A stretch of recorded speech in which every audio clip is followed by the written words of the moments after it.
दूध संघटनांच्या बैठकीत दरवाढीचा निर्णय, राज्यात लवकरच दूध दरवाढ लागू होणार. नातेवाईकांनी फ्लॅटसाठी अर्ज केल्याची माहिती नव्हती, अशोक चव्हाणांची चौकशी आयोगासमोर साक्ष.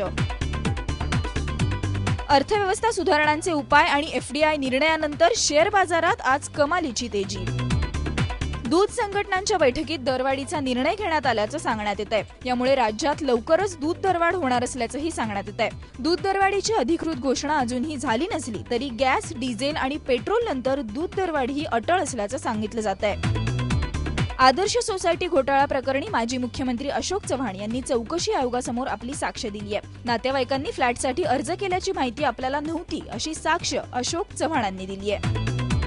तब्बल 1.5 वर्षांच्या खंडानंतर सेन्सेक्सनं आज 19,000ची पातळी ओलांडली आहे. अर्थव्यवस्थेतील सुधारणा आणि उपाय यावर केंद्रीय कॅबिनेटची संध्याकाळी बैठक होणार आहे. या पार्श्वभूमीवर शेअर बाजारात ही तेजी आली आहे. राज्य मंत्रिमंडळाच्या आजच्या बैठकीत अजित पवारांची जागा सार्वजनिक बांधकाम मंत्री छगन भुजबळ यांनी पटकावली आहे. या खुर्चीवर कोण बसणार याची उत्सुकता केबिनमधील प्रत्येकासह मुख्यमंत्र्यांनाही होती. अजित पवारांनी राजीनामा दिल्यानंतर उपमुख्यमंत्रीपद भुजबळांना मिळेल अशी चर्चा होती. पण उपमुख्यमंत्रीपद कुणालाही देण्यात येणार नसल्यानं अजितदादांची जागा पटकावून किमान खुर्चीवर बसण्याचं समाधान भुजबळांना मिळालंय.